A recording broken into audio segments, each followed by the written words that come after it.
And welcome to the June 13th meeting of the Community Redevelopment Agency. As we prepare to go into the summer, we're going to go ahead and handle this business and get it out of the way. How about that, Stephen? Can we do that? Yes, ma'am. All right. All right, so we've been called to order. And Stephen, are there any agenda modifications? Yes, ma'am. There are two modifications. The air property program was deleted from the agenda, and the promotional and special event funding was added. Okay. Are there any questions, board members? Okay. Thank you. All right, so we will move forward to the, are there any items pulled from the consent agenda? No, ma'am. Okay, all right.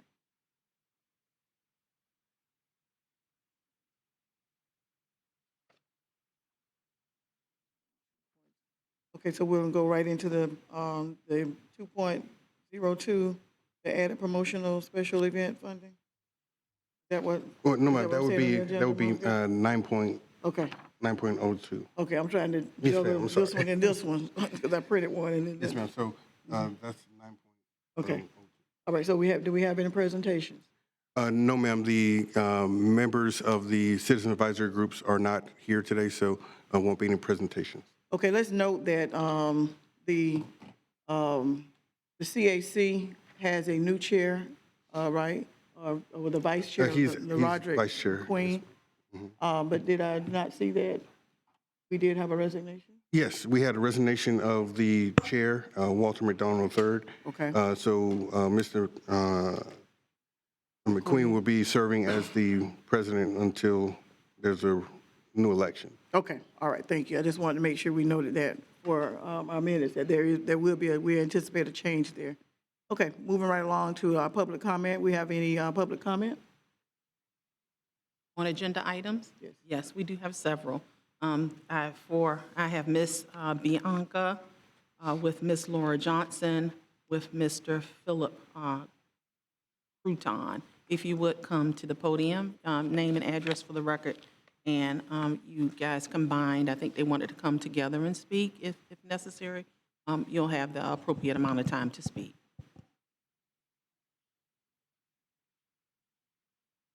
Please state your name for the record, and you'll have 3 minutes. And you'll know you can monitor your time via the light here in front of us, in front of the mirror. Thank you so much. My name is Bianca Montague. I'm the executive director of the Southern Shakespeare Company. I'm here today with 2 members of our artistic committee, Ms. Laura Johnson, Mr. Phil Croton. Laura also serves on our board of directors. We're here to actually comment on agenda item 902. That's the special events funding. We understand what has to be done today in the vote, and we just wanted a few minutes to share with you the impact that losing this funding will have on our company and on our special event. The Southern Shakespeare Festival, which we've been doing since 2015 downtown in Cascades Park at the amphitheater, is a free community event that we provide. We make Shakespeare as fun, accessible, and free to as many members of our community as we possibly can. We work year-round with Leon County school teachers in the schools, helping Shakespeare to shed his intimidating reputation with our students. And we really rely on those funds in order to be able to put on a professional, high-quality production for our citizens. I'd like to give our board member, Laura Johnson, a few minutes to share with you now her thoughts on that. I think this is Laura Johnson, 1432 Grape Street. And just to follow up on Bianca, obviously the festival has relied on city support since the beginning, and we cannot do it without it. Losing funds like that would be absolutely devastating for an event that really caters to a cross-section of our community and serves 8,000 to 10,000 folks every single year that we do the festival. And we just wanted to reiterate again how important the funding is, and we look forward to an opportunity, we hope, to be able to work with staff to find other ways to fund that festival event. Thank you all so much for your consideration. Thank you. My name is Phil Croton. My address is 1904 Miccosukee Road. I came to Tallahassee in 2015, and as you can tell, I'm not a native of Tallahassee. I'm from Weewa, Hitchcock. No, I'm from London. And my speciality has been education, working with children and trying to make Shakespeare accessible to them. So through the Education Department of Southern Shakespeare, which I've been involved in since 2015, I've reached out to countless number of children through the schools in Leon County. And part of that funding that gets education going and alive is you guys, and we really do need your support and help. We do put on free Shakespeare in the Park. Art paid isn't great, but we're happy to do it because we love trying to encourage it. And Shakespeare is a difficult thing for children to grasp. You know, once they get past the language and the difficulty of it, once they realise the wonderful stories that this guy created, and that he was a real person that created these things, and part of that is going to schools as Mr. Shakespeare and talking about life in Elizabethan England. All these things come through the funding that we receive from the CRA and other sponsors, of course. So thank you, and hopefully we can continue this in the future. Thank you. Thank you. Thank you all. Our next speaker.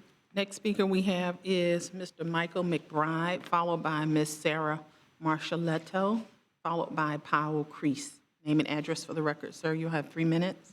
Good morning. My name is Michael McBride. I live at 124 Mill Branch Road. I'm not here to speak about the options that the CRA board must address today. It does seem like those 5 words have had a big impact on interpretation.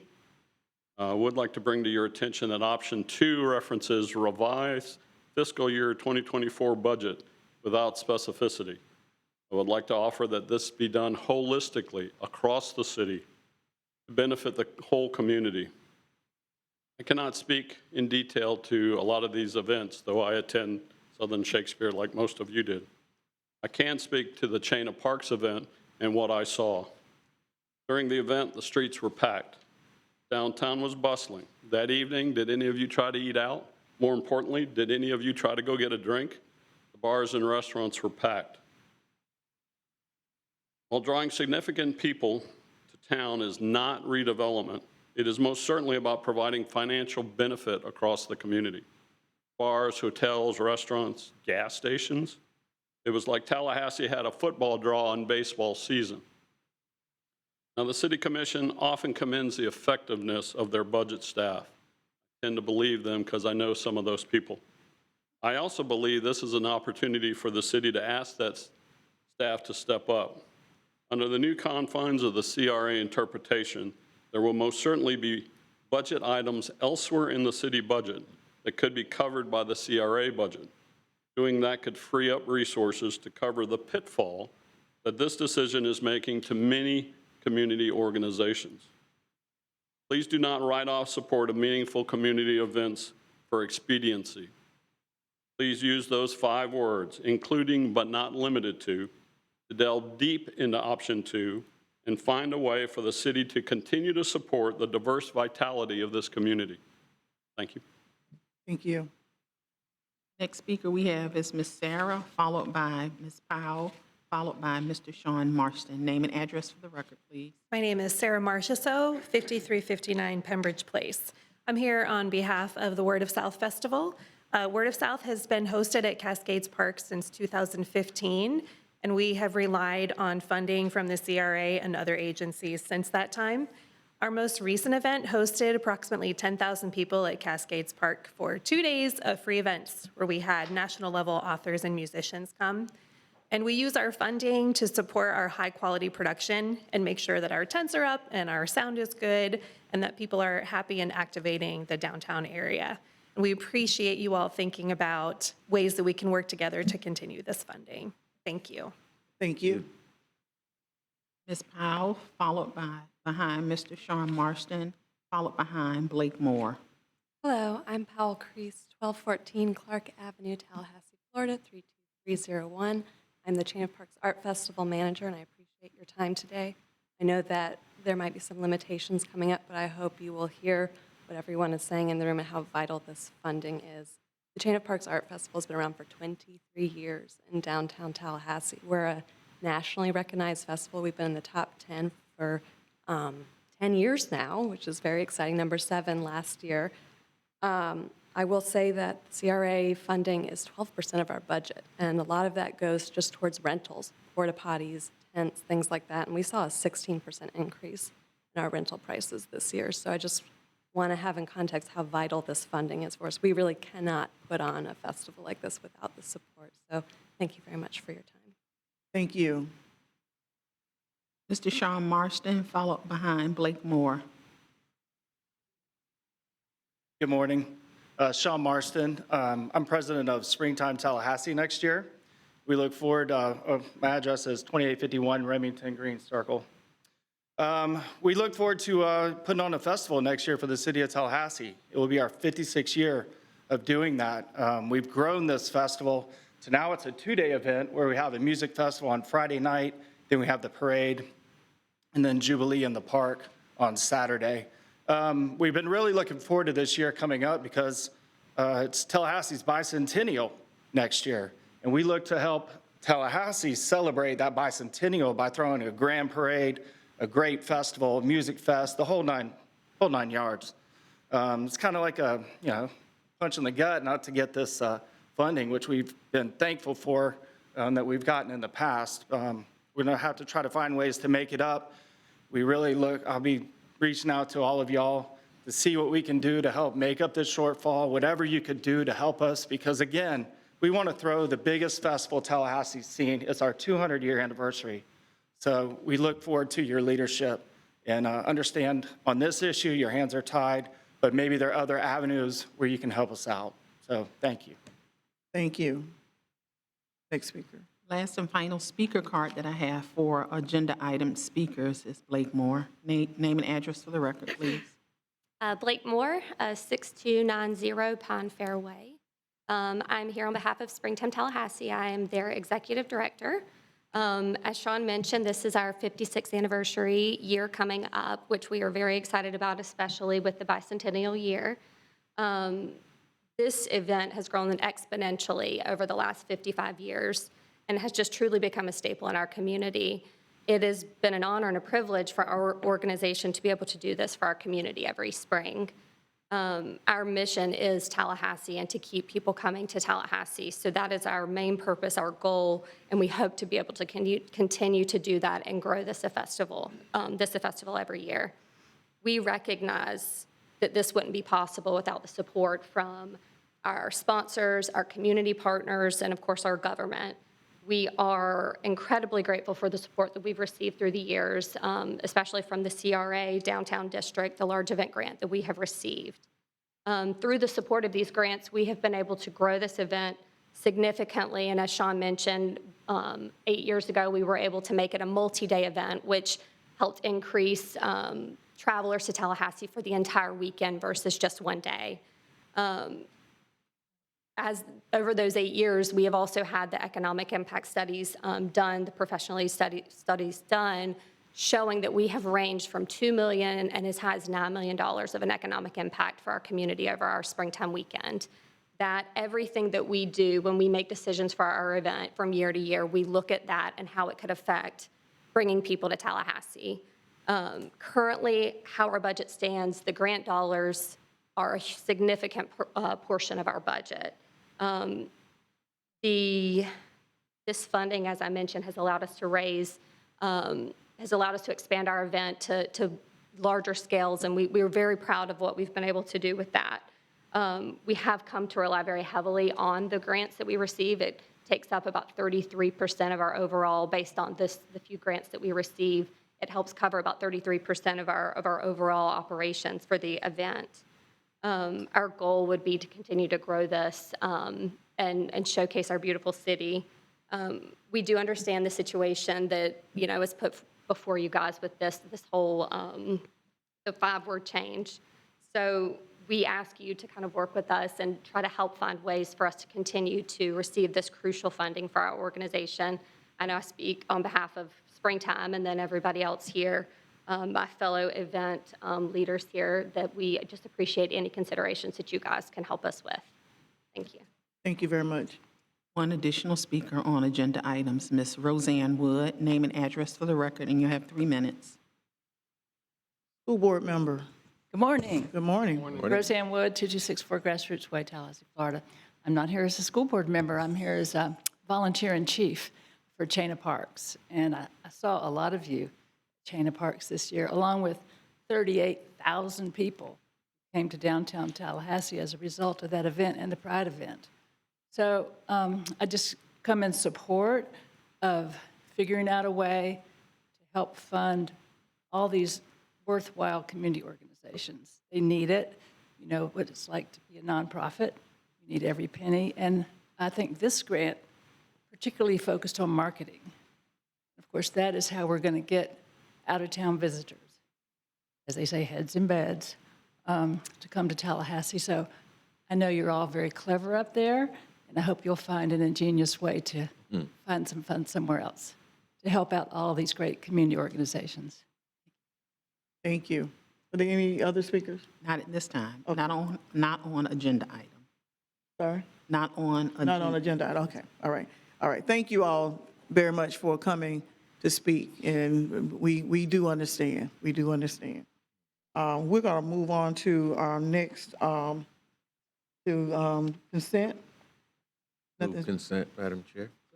It's been properly moved to accept the item on consent. All in favor, let it be known by saying aye. Aye. All opposed?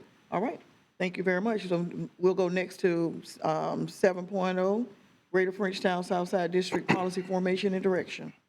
Mr. Cox? Yes, Madam Chair, we have Orange Avenue Apartments Redevelopment Project Phase 3 funding commitment.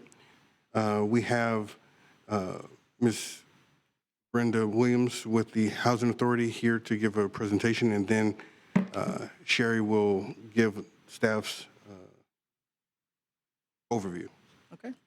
Good morning, Ms. Williams, Good morning. and welcome. My name is Brenda Williams, and I'm the Executive Director of the Tallahassee Housing Authority.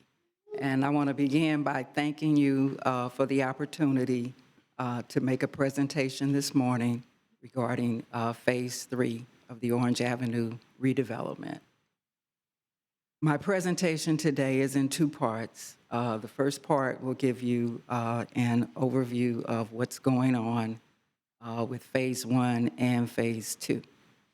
And then a brief discussion regarding a funding request for Phase 3.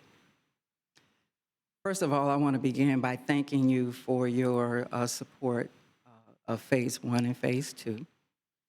You know, we have been funded for both phases, and we are grateful to be at this point in the redevelopment process. Back in 2017, the Housing Authority co-developer or partnered with a co-developer to redevelop the Orange Avenue property into a mixed-income community.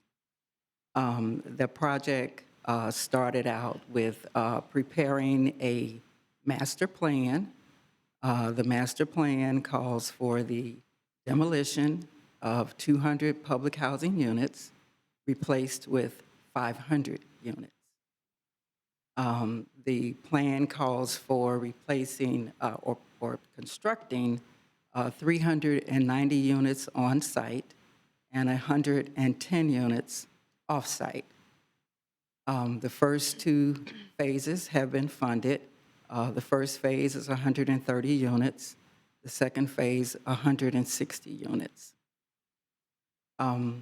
We'll start out the presentation by looking at the first slide is a site plan that shows Phase 1 in the lower left-hand corner, 130 units. The upper left-hand side is Phase 2, 160 units.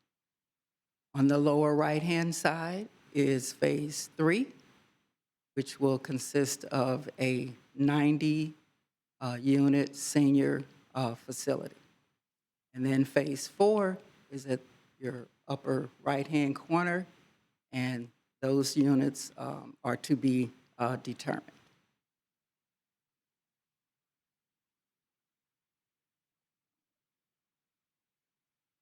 This is an aerial of the first phase. As you can see, 5 buildings are under construction.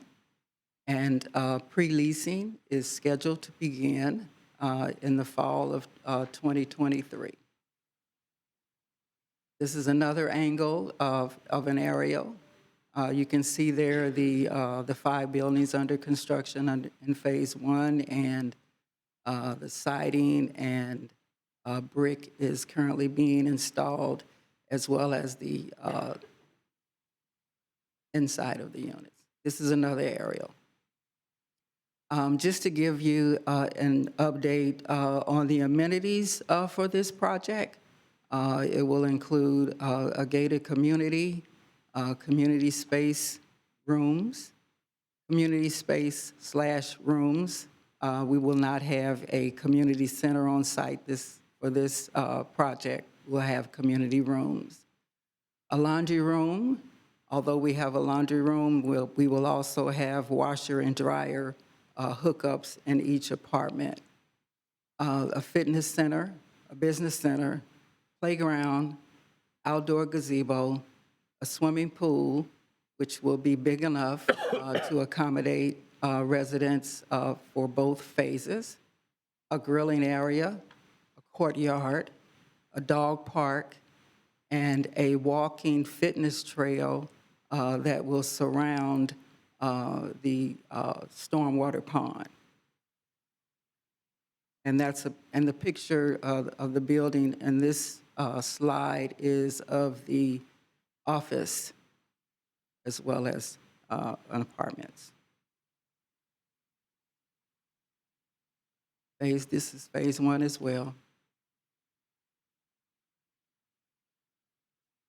5 buildings are under construction.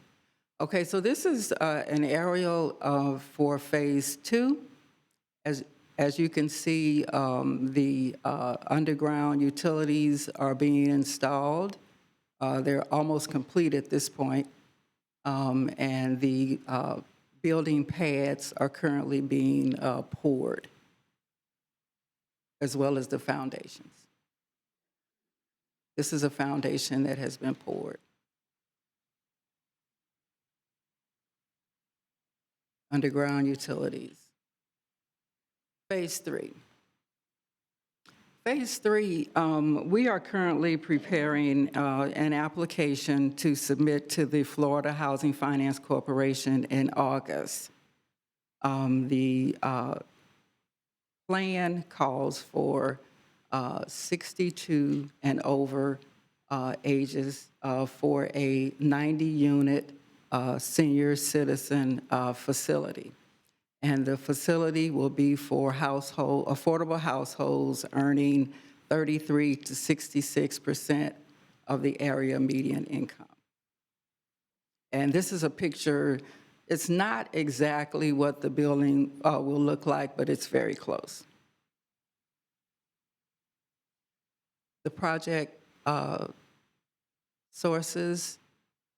project financing sources include a conventional permanent loan, second mortgage sale, an amount of $8 million, a mortgage for extremely low income, $750,000, a mortgage from the National Housing Trust Fund of $660,000, and then we have the ask today of $1 million to help fill a gap of $3 million.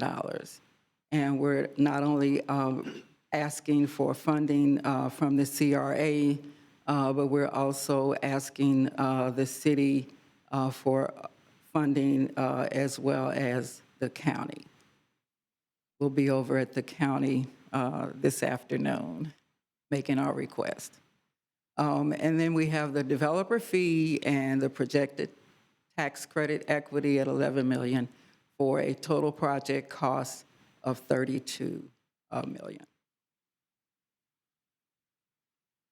Timeline. August of 2023, we're going to submit our application to Florida Housing Finance Corporation. I'm sure you're aware that the tax credit allocations are very, very competitive. The Housing Authority will be competing with developers across the state in other medium-sized counties. It is a lottery process. So what we're asking for today is a financial commitment that may or may not be used. It just depends on, if we get a lottery number and we make the competitive range for award. Actually, we have two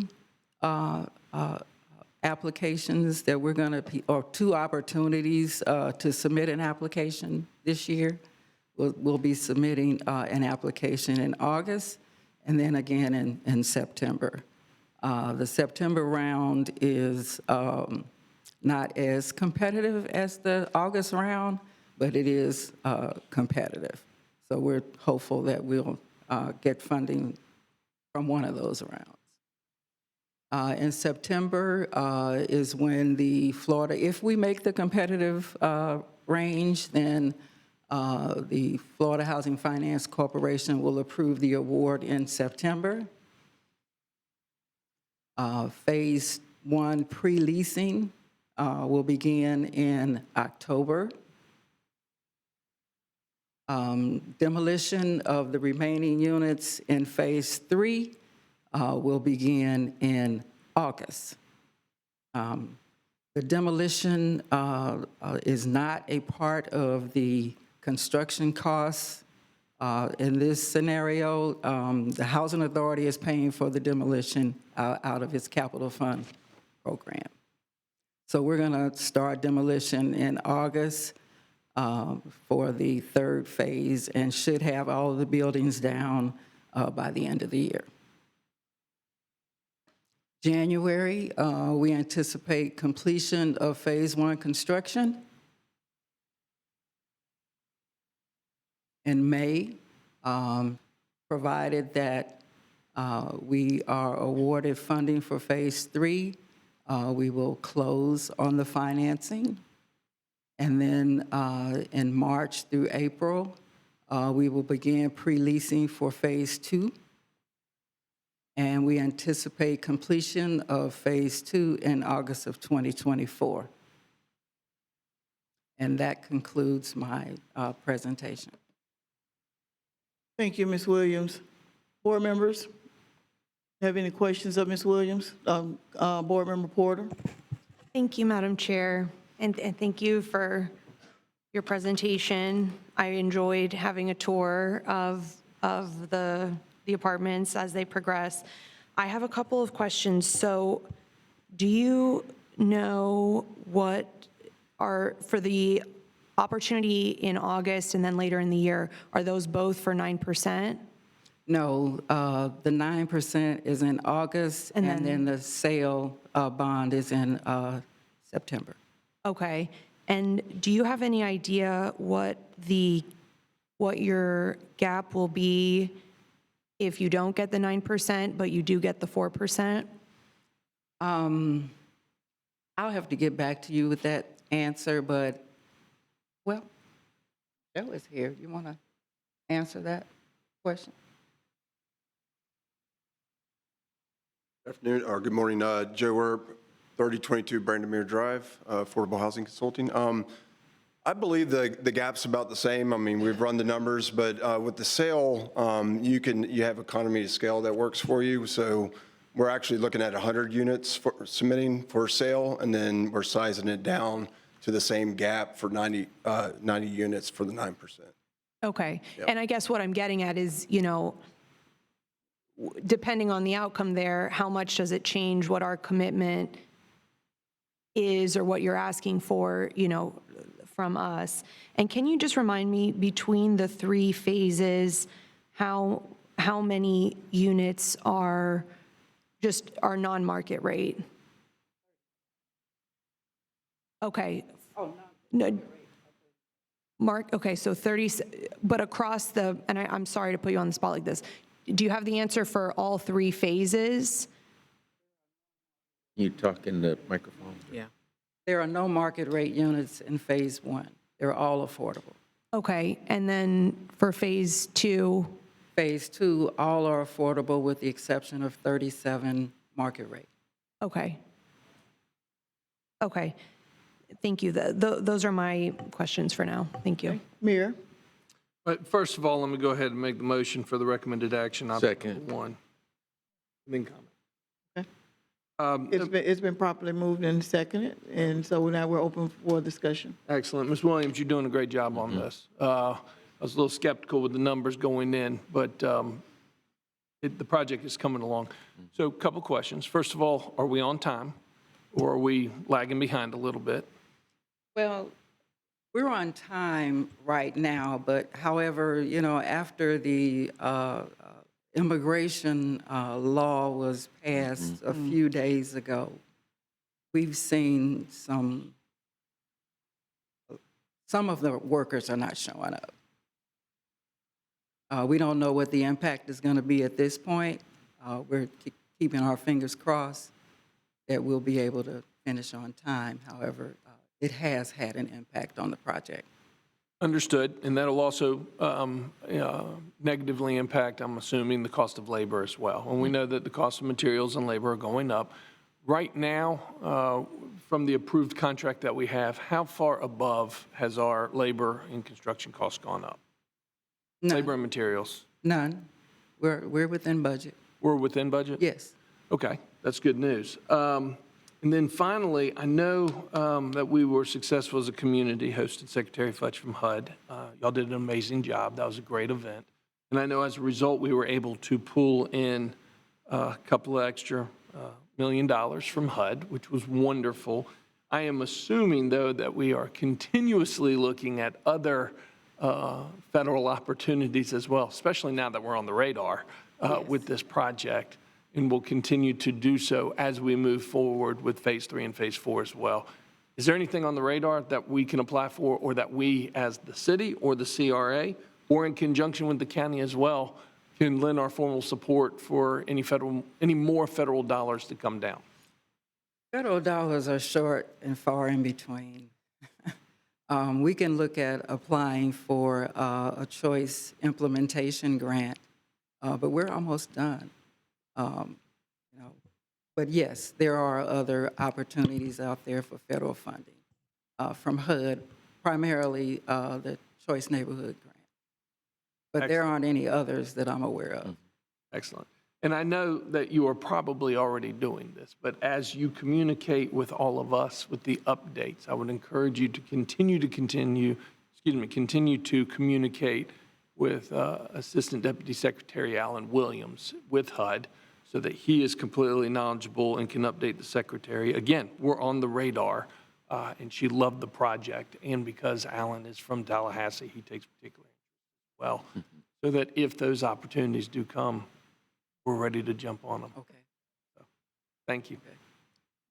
Board Member Richardson? Thank you, Madam Chair. I, too, Brenda, want to commend you on the work that you have done, you and your staff and our consultants. I think you're turning over every rock and stone to find out where the money is. I mean, that's your job. That's what you do as executive director of the Housing Authority. And we certainly appreciate that and understand that there will be times when you will have to come to the city and the CRA for assistance. But second to public safety, this is our absolute top priority, is to house residents of the city of Tallahassee in affordable dwellings, those that they can afford. And so we are committed to doing that. We've got several initiatives in addition to Orange Avenue where we're trying to accomplish that goal. But certainly this is one of our priorities. I have been happy over the years to work with you on this. My efforts to get South City in the CRA is why we're here this morning discussing this before the CRA board. And so we are, as the sheriff says, all in when it comes to providing affordable housing for residents in our community. This project will be transformative for the south side of Tallahassee. I'm by there just about every day and with a big smile on my face, watching the progress that's been made and just envisioning what this will do for those residents when they have this kind of facility to live in, when we compare it to what was there before. And so we certainly look forward to continuing that partnership with the Housing Authority and making this project be an example for projects of this sort throughout not only our state, but our nation.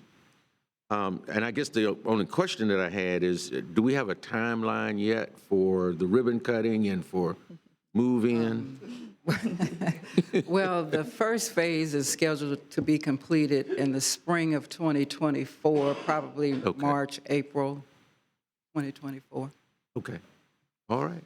Thank you, Madam Chair. All right. Board Member Matlow. Thank you, Madam Chair. I certainly support the CRA's support of this project. I think you've done a great job so far. My only question is the third phase contingent on getting the low-income housing tax credit, or? Yes. It is? Okay. Okay. And then if it doesn't go through this year, would it be a reapplication next year, or are you going to look for alternative sources? If we don't get it this year, we'll reapply next year. Okay. Thank you, Madam Chair. Okay, thank you. And let me just, again, pile on, because I live nearby, so I go by there several times a day. And thank you for the tour of being able to go through and see what's actually happening. I'm trying to help spread the word that, when I first came to the commission, I think it was a blueprint meeting, I said that the South would rise again, and folks started laughing. And I realized they were thinking of the wrong South. I meant the South Side will rise again. And so we see that not only in what's happening with and I don't want to call it the old name. Give us the new name. The new name is Columbia, it's Columbia Gardens at South City. Okay. All right. Columbia Gardens Columbia at South Gardens City. at South City. Yes. Is the new So name. that's the new name. Put the word on the street. That's the New name. name. We've had a name change. And I am just really, really pleased. And I want to also remind folks, as Board Member Richardson just did, but I was at some of those meetings where he was fighting hard, very hard, many times being the only vote and only voice to make sure that these Orange Avenue apartments in South City were included in the CRA, because we wouldn't be here today and we wouldn't have had the success that we've had without his leadership on that. So I want to make sure that we remember that. And as well as thank you and your staff, your team, for your leadership, because you're like the ever-ready bunny. You don't give up. You've had to apply several times. Yeah. But, you were not, a delay is not a denial. And so you kept coming back and kept coming back. And so I think that, as the mayor said, now that we're on the map, the secretary of the whole HUD came to Tallahassee and came by to see. So it is no longer a secret.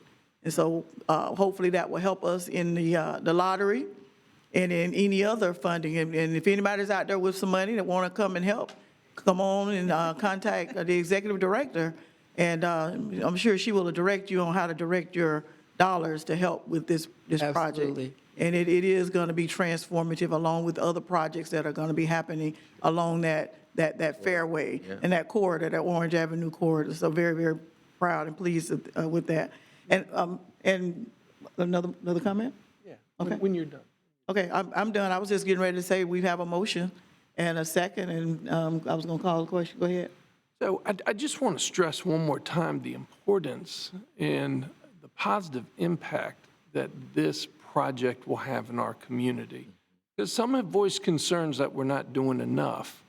When you mentioned, and you just mentioned it, and I want to go back and touch on it a second, when we do complete phase 4, how many units did we have originally versus how many will we have at the end of phase 4? And what's the delta? How many more units will we be adding because we're going up with a new product, Ms. Williams? The master plan calls for the demolition of 200 units replaced with 500 units.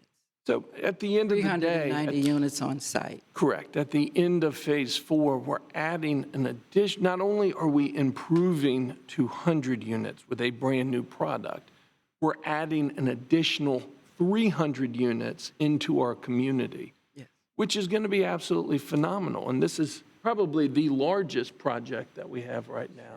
But certainly it's not the only project that's going on. And the fact that we will have 300 additional units in the community is just going to be an absolutely tremendous impact when we look at those individuals that are unsheltered on our streets, and we take into consideration, you know, the steps to getting to permanent housing. We have to have units available, and it's part of the market overall. I am sure that you will have residents in other properties that are under the jurisdiction of the Housing Authority that will want to move to this Yeah, property. they call me all the time. Absolutely, which will also open up other units at some of your other properties. So just by the way how the market will work, putting additional units on is only going to have such a tremendous and positive impact in our community. And I wanted to make sure, for the record, that we reminded the public that at the end of the day, this is an additional 300 units that will completely transform Orange Avenue, and it's just phenomenal. Thank you. Yeah. Madam Chair, a couple of questions. Board Member Richardson, I saw Board Member Oh, okay. Porter first. You can go ahead, because my questions are actually for staff. Okay. So go ahead. With this ask, at this point, what is the total commitment of the city and CRA towards this project fiscally? How much are we? It was, how many million? Well, I mean, I thought you were talking about the entire project or just Phase 3? Yeah, up to this point, Up to this point. all phases of. 4, is it all 4? 4 million? 4 About million. 4 million from the city, and how much from the CRA, 2 million? 6 million between the two. 6 million. $6 million Yes, between the city and CRA that we have contributed to providing affordable housing yes, for residents in our community. And that's just this project. yes, Just this project. just this. I was involved in a conversation just recently, Madam Chair and board members, with the executive director of TLC, Karen Miller. And there is a proposal that will be coming before us as a commission, looking to add additional units, if it's approved, on the Northwood Mall site. If we can work that deal out, that's another 100, potentially 100 units. Reverend Holmes and Bethel Baptist Church, through their housing development corporation. I can't remember the exact number of units, but 2 projects there that will provide affordable housing on the Ridge, in the Ridge Road area, and then directly across from the church on Martin Luther King. So there are lots of efforts and projects, and those are just the ones that I know of. We're still working with the Continuum of Care and the Veterans Initiative to you know, they had come to us for the property owned by the utility. They didn't get the funding, but that's another project that is still being pursued. So we are putting forth, I think, tremendous effort to provide affordable housing for the residents in our community who are in need of that kind of assistance. And I'm proud of where we are. Are we satisfied? No. But we are making considerable progress and investing a lot financially in those projects. So I just wanted to bring that to your attention as well. Thank you, Madam Chair. Thank you. Board Member Porter? Thank you, Madam Chair. My question is for you, Mr. Cox. In our conversation yesterday, I just wanted to follow up. So in this case, working with the county, the Housing Finance Authority, and the Seltzer Management Group, do we always, as a matter of policy or practice, evaluate the funding gap that is brought to us, that when it is requested? Not utilizing the social group, no, but we do, as far as staff and we do try to evaluate all of the applications that come before us, but this one in particular, we utilize the county and their consultant to analyze the project. Okay, and I just want to make clear in case I wasn't, I'm totally supportive and excited and not quite, I just think that's an important, I'm glad that we did that in this case because it seems like we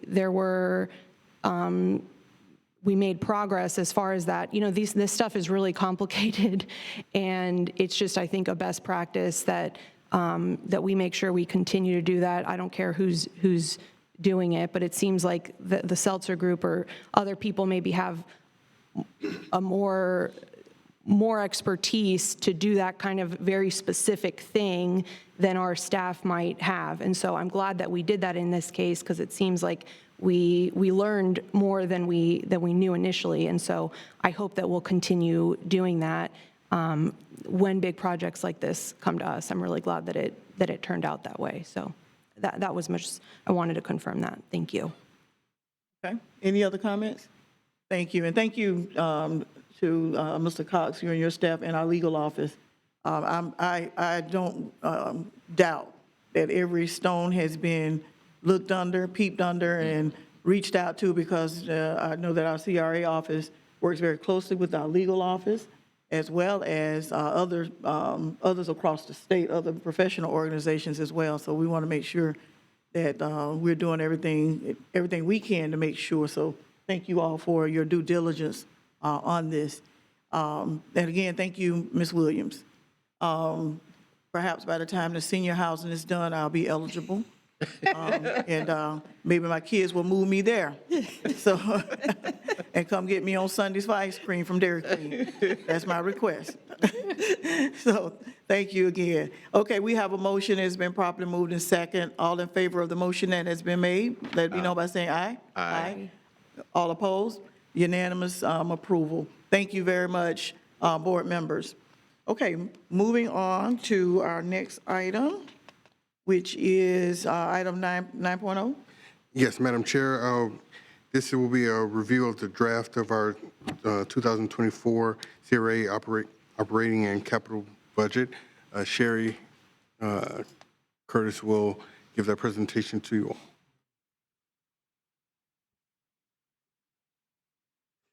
Good morning, Madam Chair and CRA board members. I have a brief presentation for you this morning to go over our fiscal 2024 proposed budget. The presentation will provide you an overview of the attachments that are in your agenda item. They're summarizing the budgets for the Greater Frenchtown Southside District as well as the downtown districts. And this is for your review and comments before the adopted hearing on August 24th. The Greater Frenchtown Southside Citizens Advisory Committee, as well as the Downtown Redevelopment Commission, have both reviewed the proposed budget and provided comments, which are included in your agenda item. Both advisory committees will have another opportunity to review the draft budget before the budget adoption hearing and before it comes before you again in August.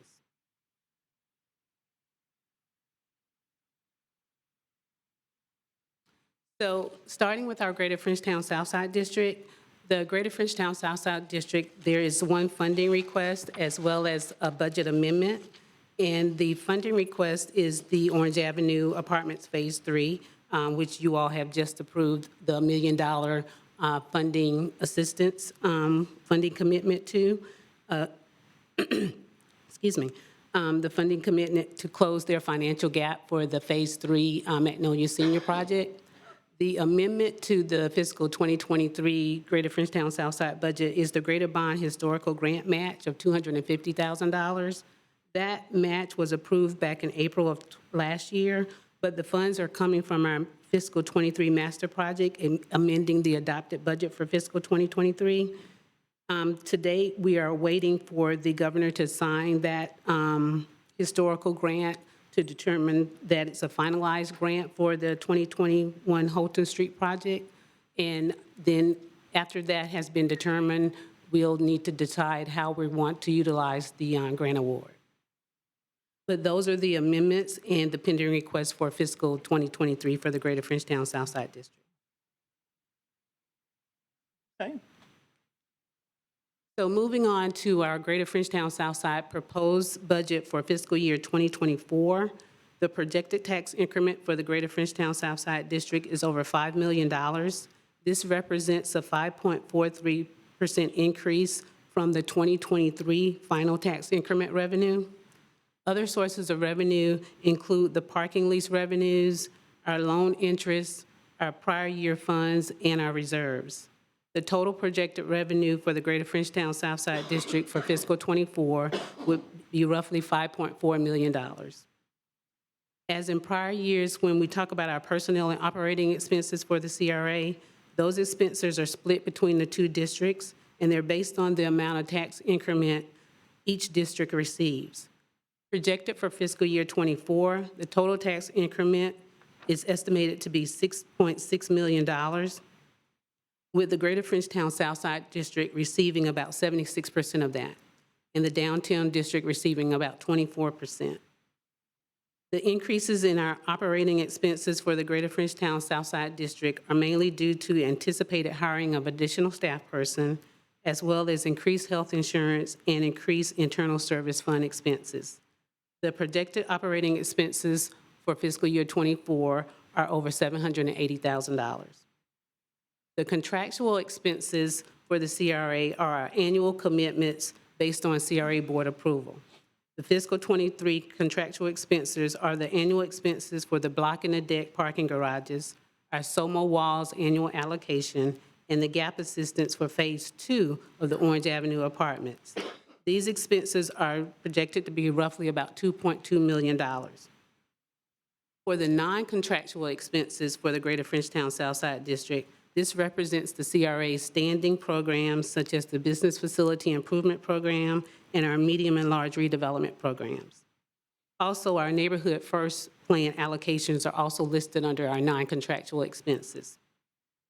$500,000 has been projected to be allocated for affordable housing for fiscal year '24. About $10,000 for the introduction of community policing initiatives have been included as an additional line item for fiscal year '24, and $500,000 in future Neighborhood First plans is also included in the non-contractual expenses, bringing the non-contractual expenses to about $2.2 million for fiscal year '24. After allocating the appropriate expenses, the uncommitted fund balance projected for fiscal year '24 is about $200,000. These projections are based on 4.1 mills, and as we know, the city is looking to increase the millage rate by 0.587 mills. If the city does increase the millage rate, that would be, the CRA would see about a 14% increase in the tax increment revenue for the Greater Frenchtown Southside District. Now moving on to our downtown district, we have 3 amendments to the downtown district, and these projects you have approved previously. The first one includes the short hike, which is about $64,000 for the installation of water lines for the renovation of the Waterworks building into a downtown brewery. Another amendment is $100,000 were approved for Lemoyne Art Foundation for the renovations to their studios at Lemoyne project. And this includes renovating their ceramic workshop area, annex buildings, and accessibility enhancements. And then the Tallahassee Downtown Improvement Authority received $150,000 for a business grant allocated over a 3-year period to collaborate with downtown businesses for a series of events.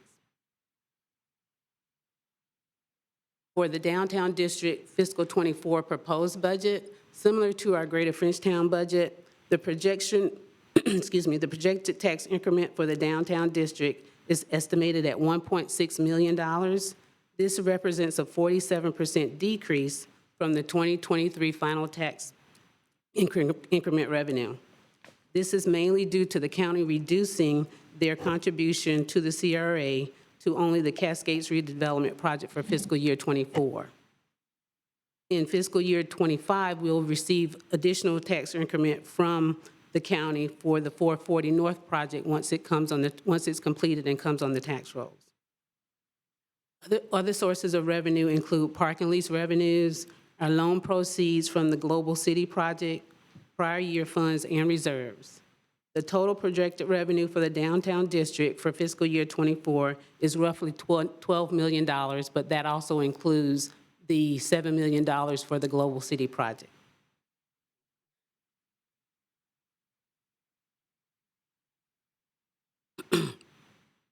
As mentioned earlier, the personnel and operating expenses are split between the two districts. The downtown district will expend about 24% of those expenses, looking at about $338,000 for the total operating expenses for the CRA. The downtown district contractual expenses are projected to be over $8 million, primarily due to the Global City loan disbursement. And that's also if the Global City does based on their scheduling of their construction, if everything proceeds accordingly, those dollars could be delayed until fiscal year '25. But right now, we're projecting it to be in fiscal year '24. Also included in the contractual expenses includes the Gateway and the Cascades redevelopment disbursements, the Cascades parking garage and the Cascades parking garage debt service. Similar to the Greater Frenchtown Southside District, the downtown district non-contractual expenses also represent standing programs. These programs include the ground floor retail and entertainment facade program, as well as small capital projects. These programs are projected to expend about $335,000 in fiscal year '24. After the allocation of the appropriate expenses, the uncommitted fund balance for the downtown district is projected to be over $3 million. Again, since the city is considering a millage increase, the millage increase for the downtown district would see about 13% increase in a tax increment if the millage is increased to a 4.6870 mils.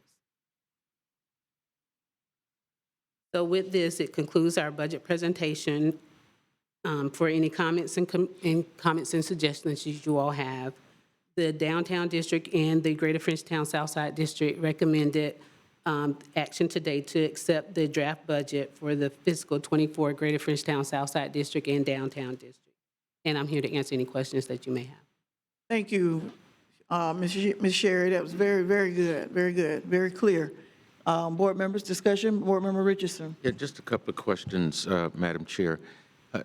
Sherry, so what impact will the action that we are having to take today, based on the legal opinion that we got, what impact will that have on our budget and future year budgets?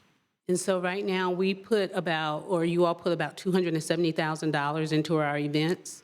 And so for our downtown, it's $100,000 for large events and $35,000 for small events. And the same thing for our Greater Frenchtown Southside District. So for a total of $270,000 that would come out of our budget and into our uncommitted budget. Okay. So those funds would go from the event program into our uncommitted master project fund.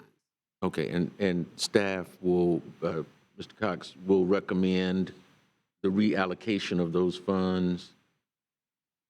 Yes, sir. And again, if you all have any particular area that you wanted to focus on, we could definitely do that. But yes, it will be uncommitted until we reallocated those dollars. Okay.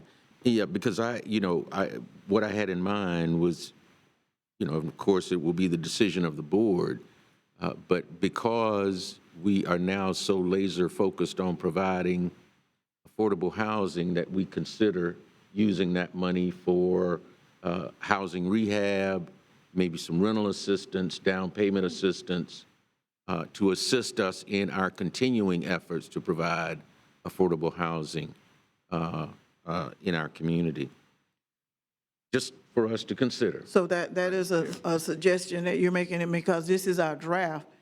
We will see this again. Yes. So that at that time, we will see that reallocation showing in the either the uncommitted or showing how it has been committed. Yes. In the next view of the budget. Okay. Okay. Yeah, well, that would be my recommendation, that we consider that as a board. And then just the other question I had is, are there going to be any bicentennial celebration events in either of the CRA districts that we know of at this point? And if so, is that going to be built into the budget? as well? As far as I know, I'm not aware of any at this time. Mr. Cox, you may be aware of any that, No, not beyond our traditional events that happen every year here in Tallahassee. Okay. So, yes, sir. And board member, yeah. Yeah, that's Yeah, what I was going to say. Yeah. It's going to be folded into all the other Yeah. city activities. There's a huge committee that's working on it, and we'll have to cover it because we are not able to. Right. That came to mind. Just, yeah. Okay. Any Thank you, other? Madam Chair, that was all I had. Thank you. Any other questions, concerns, suggestions? Okay. All right. Thank you. We're entertaining a motion to accept the draft So moved, Madam Chair. budget. Motion has been made and properly second. All in favor, let it be known by saying aye. Aye. All opposed? All right. Thank you very much. Thank you. Continue the great work. And now, the reason we're all here. 9.02. Yes, Mr. Cox. Madam Chair. Mr. Cox and Mr. Lou. Yes, our attorney will definitely be handling questions from you all. But this is for the promotional and special event funding. We received a memo that has kind of forced us to really reevaluate the program. So we did want to bring it to your attention. The window for the receiving applications is open, and it's supposed to close on the 30th, so we definitely wanted to get it in front of you as soon as possible to act so we could try to minimize the fallout, so to speak. So again, we, as far as staff, we're trying to figure out what our options could be, but I don't see a ton of options as far as funding, but there may be opportunities to collaborate with the city to focus on things we can fund and have the city possibly do some other things. So, And before we go too far down that rabbit hole, let's let legal tell us what's legal, and then we'll have to figure the rest of it out as we go. But from the, as the kids say, from the jump, we got to close that cycle.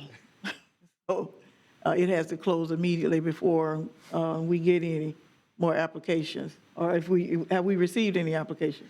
we've received a draft, but not any Okay. official application Okay, yet. all right, so we need to hurry up and close that.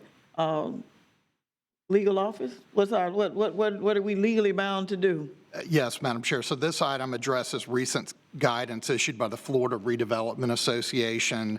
By a memo issued to all of its members, the FRA has advised that CRA trust funds can no longer be spent on promotional and marketing activities. This guidance is based on a change in the state law. State law provides a list of redevelopment activities. The law previously said that CRA spending included but was not limited to what was on the list. But in 2019, the legislature changed the law and said that the CRA can only spend money on those items which are on the list. Previously, this CRA, along with a number of other CRAs in the state, believed there was enough flexibility to fund promotional and special events. But in light of the FRA guidance, we believe that that door has been closed. We, City Attorney's Office, along with CRA staff, have reviewed the FRA guidance as well as the legislative history for the change in the state law. And given the recent guidance, we agree that going forward, our CRA should no longer fund promotional and special event grants. We recognize that this comes as unwelcome news, and particularly to those nonprofits which have relied upon the funding in the past. The staff recommendations for this item are: 1, accept this recommendation from the City Attorney's Office, and number 2, revise the fiscal year 2024 budget to eliminate funding for promotional and special events. And CRA staff and I are happy to answer any questions. So my first question is, for those who are listening who may not know where to go find it, what are the things that they're saying that can be included? What are things that can be included? So state law provides a list of items that can be funded. So administrative and overhead expenses for the agency, and the list is somewhat repetitive, but it goes on: planning, surveys, financial analysis, acquisition of real property, clearance and preparation of area for redevelopment, repayment of principal or interest on money that's borrowed, provides for bonds, affordable housing, community policing. Then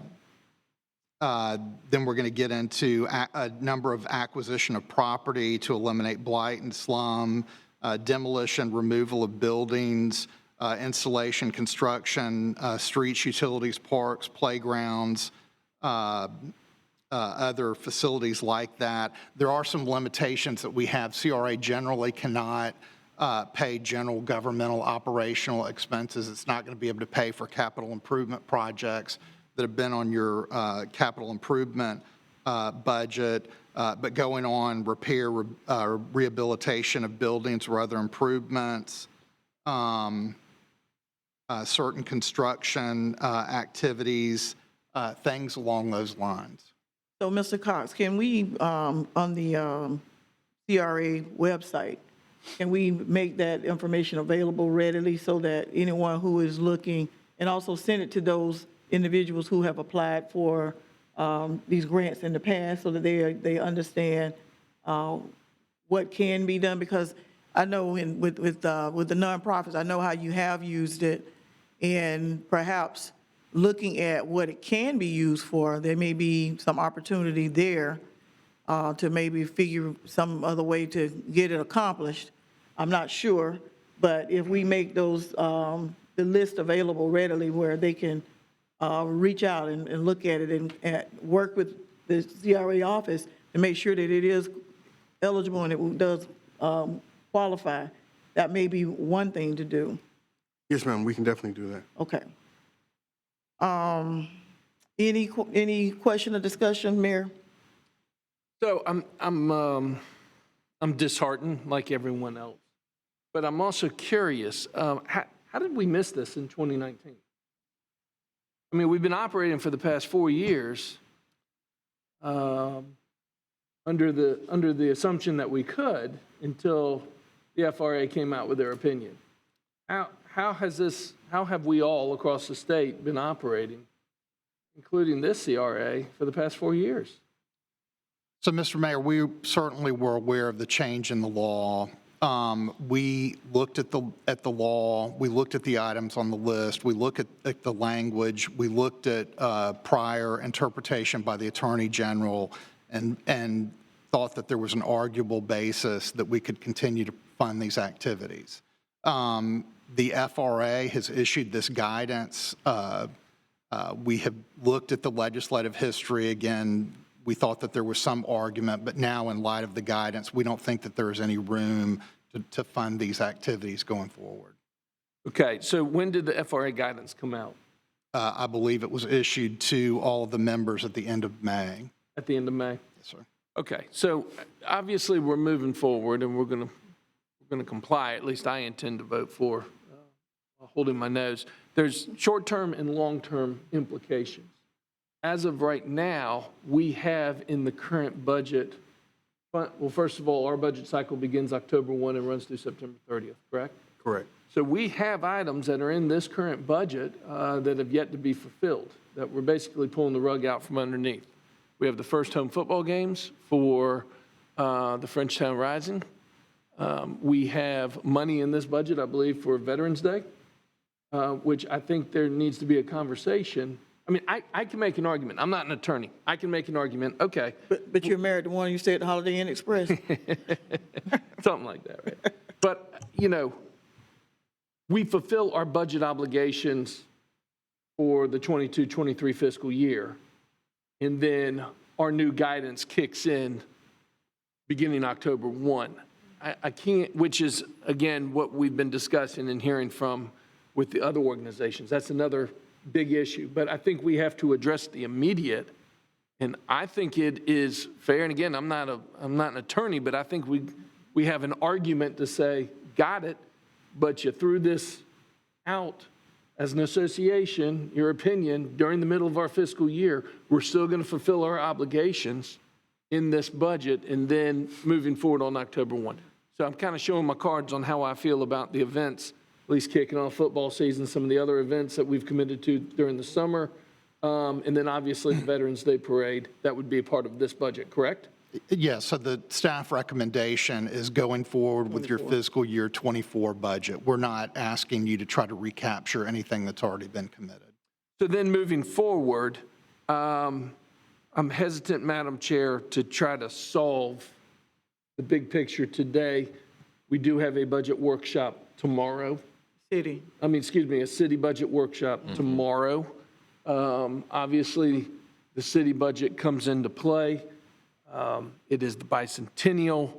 I think we as a city commission, we as a CRA board, the county, the school board, and the community have big expectations for next year. I think this is a bigger conversation.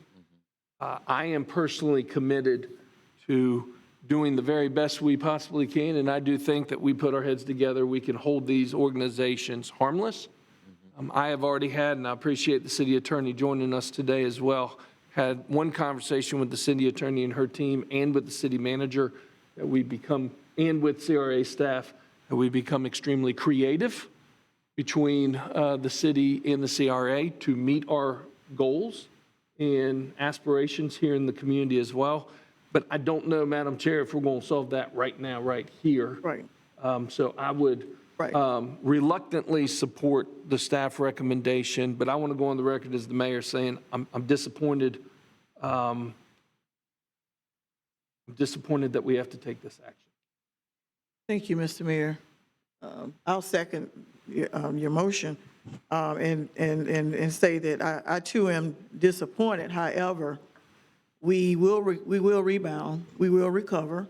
As someone says, we be creative. We're going to be innovative. That's who we are. We're leaders. When I say we, I'm not talking about this board. I'm talking about Tallahassee. We will figure out how to make the quality of life that we've grown to expect and enjoy go on. We just have to maybe do it a different way. And I'm sure that people who sharpen their pencils and put budgets together will help us figure that all out.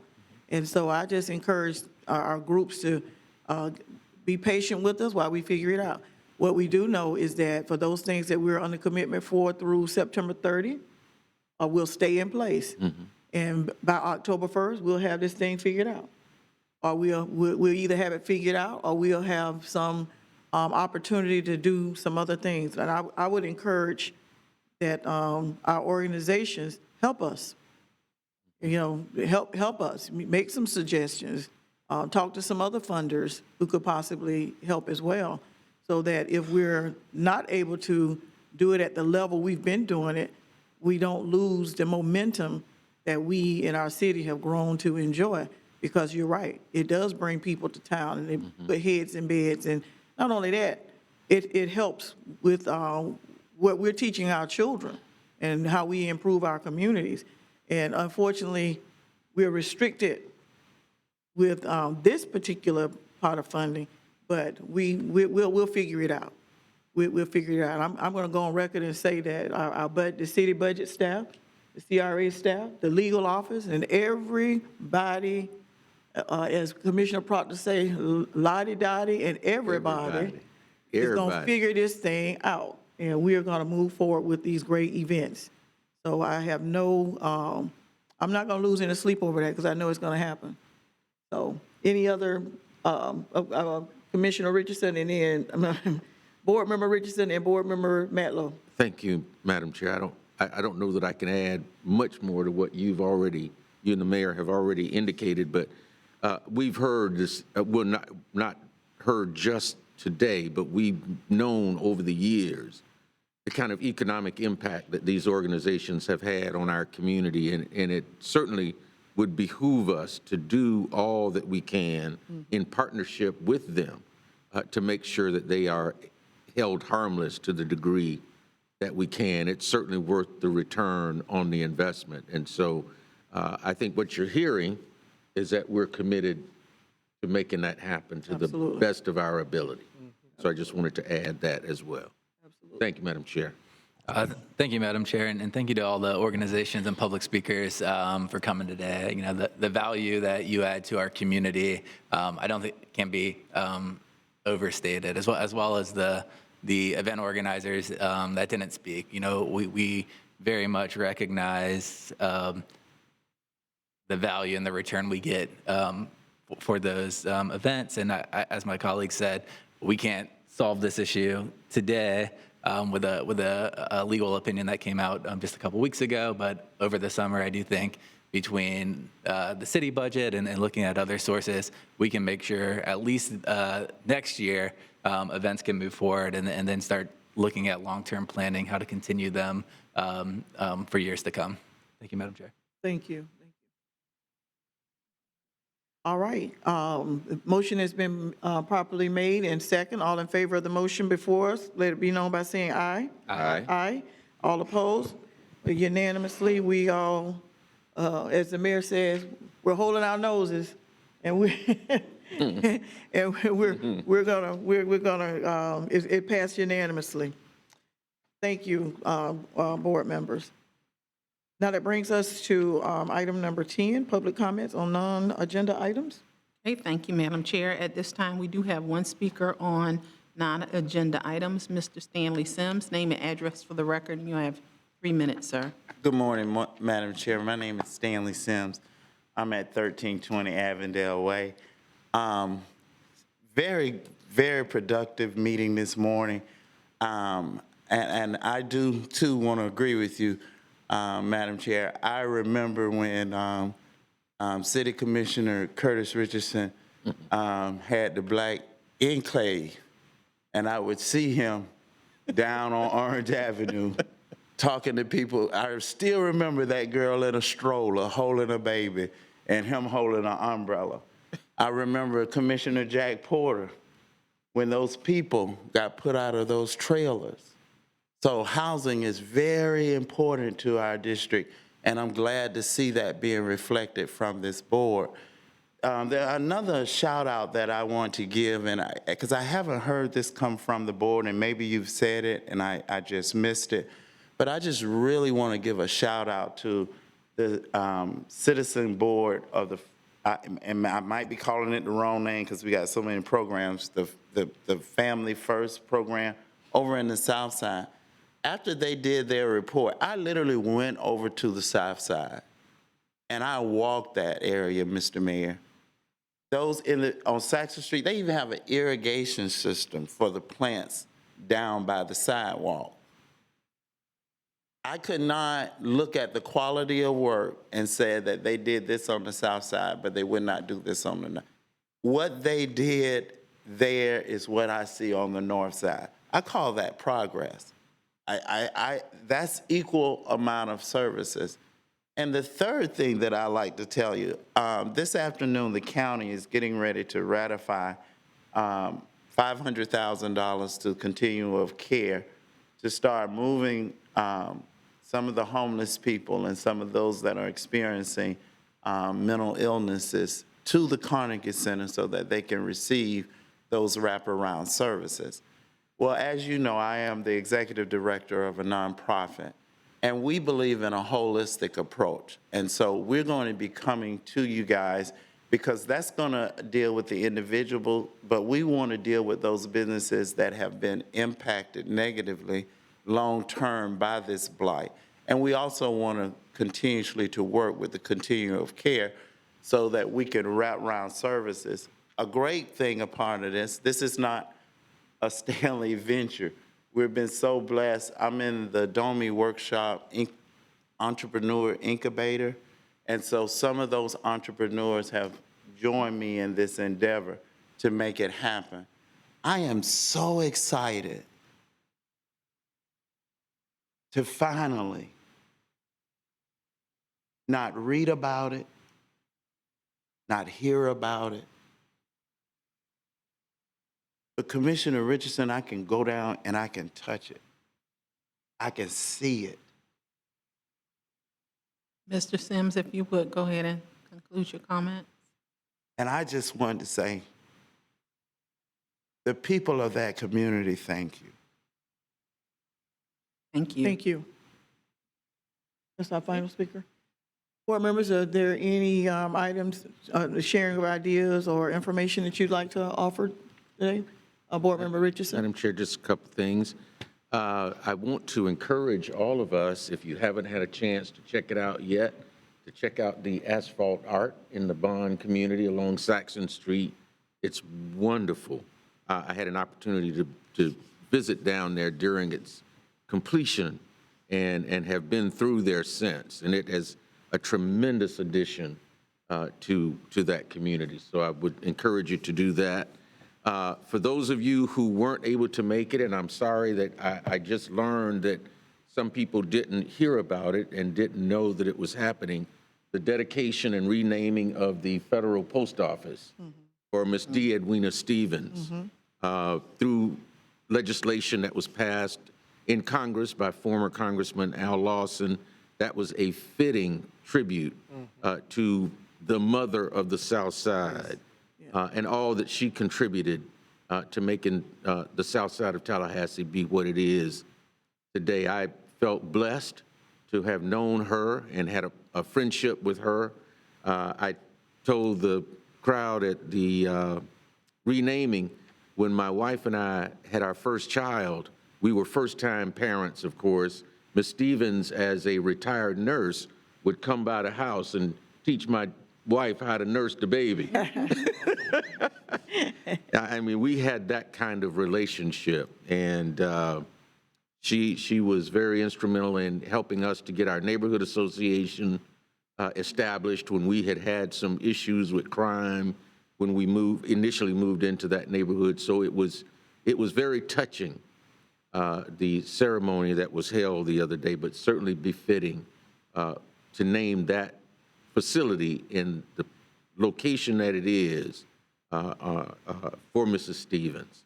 And then finally, on Saturday, and Madam Chair, you might not want to hear this, but the Juneteenth Empowerment Festival will be going on. There are some who do celebrate Juneteenth here in Tallahassee, but it will be occurring starting at 12 noon at Cascades Park, if anyone is interested in attending. It should be an afternoon of fun and enjoyment for families and others throughout our community. So I just wanted to make that announcement. And as a matter of fact, there are a number of activities happening in and around Tallahassee, and organizations are having events and workshops, and there's a civil rights conference also taking place. And there's nothing wrong with celebrating Juneteenth. We just need to make sure we understand that Florida's Emancipation Day. We don't replace Juneteenth. We don't replace Florida's emancipation, which is May 20th, with Juneteenth. We do celebrate all freedom, and Juneteenth is absolutely the national holiday. But we use this also as an opportunity to educate that when folks go further to say that Juneteenth was when all slaves were free, that is not correct. So we want to make sure we got correct history, because that's when slaves of the Confederate States were free. There were still slaves. And even Mississippi had the law on the books until 2013. So we cannot whitewash that history. We've got to know the history, so when folks try to give it to you wrong, you correct them. Right. And I'm going to do it every time, because I know better. And when you know better, you do better. So anyone else? Let me share one thing as we leave today. Last night, I had an opportunity, and many of you know that I'm working with a group called Equity Tallahassee Leon, and we're on a mission to help folks understand that there's one race, the human race. And what we've been doing is doing different types of workshops for the past few years. As you know, we did education, we did healthcare, we did law enforcement. Well, we've been working with our youth because we figure that's where we're going to get the greatest impact. And so we had to reschedule because of weather many times. But last night we actually had it at Old West, and it was a phenomenal program. And we'll be continuing this. So go to the website for Equity Tallahassee, Leon, and see what's happening and where the groups that we'll be working with.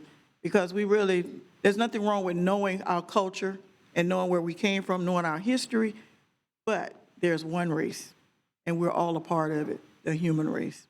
And with that, we adjourn our meeting. Have a great day.